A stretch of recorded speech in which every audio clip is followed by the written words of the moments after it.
this is Setsubane. I'm coming to you with a brand new deck profile today, and today I'm going to be doing Red Eyes Ritual. Now this deck is definitely going to be getting some support when pre-preparation of rights will be coming out in Shining Victories in a couple months. This card just makes a huge difference in the deck. It makes it a lot more consistent, a lot more usable, and it's just such a good card for the deck. So let's get into it. I am playing 3 Manju. This is the only Ju I'm playing in the deck. I don't really like Senju in general just because it only searches out 1, and I'd much rather play Gishchi Chain over that card. But just because that can actually top deck resources for myself and whatnot.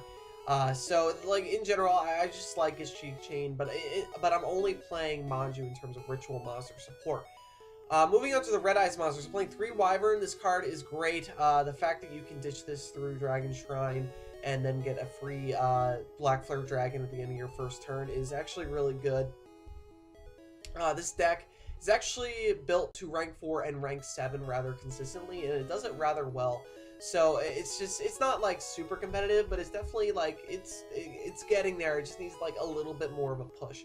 But 1 Red Eyes Tracer Dragon. This card is actually okay. It's not like fantastic. The fact that it has to be in your hand and the monster and a Red Eyes monster has to be destroyed by an attack or card effect. That like there are a lot of ways of getting around that, and that's why it's just not as great. And the other effect, attribute him so you can normal summon Red Eyes monster during main phase this turn. Like that's not completely useful all the time. So Red Eyes Tracer Dragon is just he's okay. 3 Keeper of the Shrine, probably one of the best cards in the deck. Keeper of the Shrine is live like as soon as it gets in your hand. It's live when it's in the graveyard. You just need a dragon on field really, and that's not really that hard to do. He helps you rank 4 rather easily. It's really cool how easily he's able to do that. So, and plus he works very well with Red Eyes Black Flare Dragon, obviously. And if you don't know, he can special summon himself whenever any dragon monster is destroyed, not just normal dragon type monsters. So, basically anything but Manju or Trick Clown here. And like, if they get destroyed, the Keeper of the Shrine can special summon himself. Playing 3 Red Eyes Black Flare Dragon, this does not get cloggy at all, actually. I have gotten into so many situations where I've never wanted any less than 3 Red Eyes Black Flare Dragon at any time, just simply because of cards like Dragon Shrine being available in the deck. So, Red Eyes Black Flare Dragon at 3 does not get cloggy. 1 Red Eyes Darkness Metal Dragon, undoubtedly the best card in the deck. This deck is a little bit of a Protect the Castle-ish, because once this card goes, if this card gets banished, you're a little screwed. Just simply because it's not great if he gets banished. And like I have really debated on whether or not to play Forbidden Lances in the main deck. Honestly, if you wanted to, you could take out a Preparation of Rights and a Mass Change second if you so chose to, but that's why. 3 Paladin of Dark Dragon, one of the key cards of the deck, and the reason why this actually works.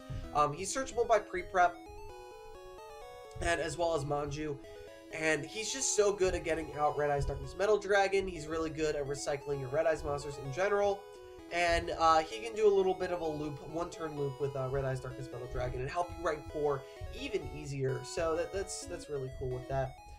Double Trick Clown. This works really well, obviously because it's a ritual-based deck. It works well with Mass Change second. You can ditch Trick Clown to special summon out Mass Hero Darklaw, special summon out the Trick Clown, and then maybe go into rank 4 or use it as a ritual fodder of some sort. So, Performance Trick Clown is definitely really, really good in this deck, and that's why I'm playing it at 2. 3 Dragon Shrine, one of the better cards of the deck, allows you to ditch a Black Flare Dragon. The ruling on this is that when you ditch Black Flare, the moment he hits the graveyard, he becomes a normal monster, so you then get to ditch another dragon-type monster. In this case, you will always ditch Wyvern, and if you don't have Wyverns in your deck, you're going to want to ditch Keeper of the Shrine, because it's just as good in the graveyard as Wyvern is. 3 Dark Dragon Ritual. This is the ritual card for Paladin Dark Dragon. It's also a good search card. When it's in the graveyard, except for the turn that it was sent there, you can banish it and add 1 Red Eye spell or trap card from your deck to your hand. I play 4 other ones, so that's pretty good.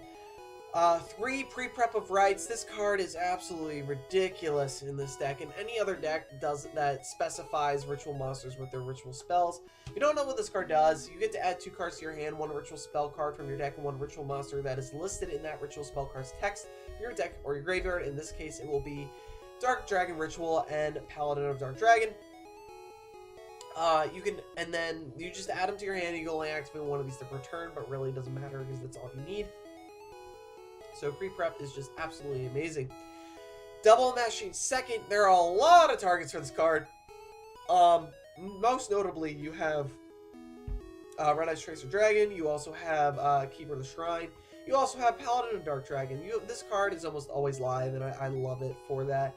Being able to just dish out a Dark Law whenever you want is just fantastic. Double MST. Quite honestly, this could also be Twin Twister.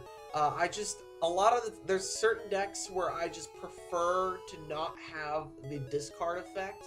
And yes, while you can make a very good argument that Twin Twister is really, really good because it essentially counts as 2 Mystical Space Typhoons. The majority of the time, I want to send cards from my deck to the graveyard and not from my hand to the graveyard. And if I do, it's usually Keeper of the Shrine or Trick Clown, and more often than not, I want to use them as ritual material or rank 4 fodder.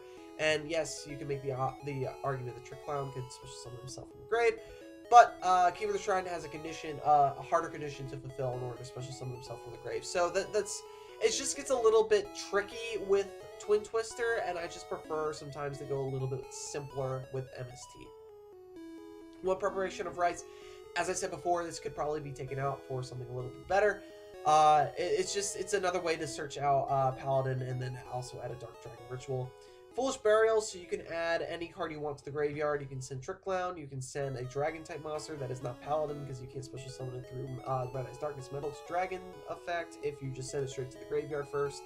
It's a good card. 3 Red Eye Spirit. It's a must. It's a Call of the Haunted from the graveyard. I prefer this over Return of the Red Eyes on so many levels. Return of the Red Eyes is just not a good card in this deck at all. If you don't know what Return of the Red Eyes does, it's a continuous trap card, and you get to, I believe if you control a Red Eyes monster, you get to special summon a normal Red Eyes monster from your graveyard. The only normal Red Eyes monster I play is Red Eyes Blackflower Dragon. It's just not consistent enough, and yes, when Red Eyes, Return of the Red Eyes into the graveyard, you get to special summon any Red Eyes monster, but in all honesty, it's just not, it's too slow. It's just too slow, and that's why I prefer Red Eye Spirit. 1 Red Eyes Burn.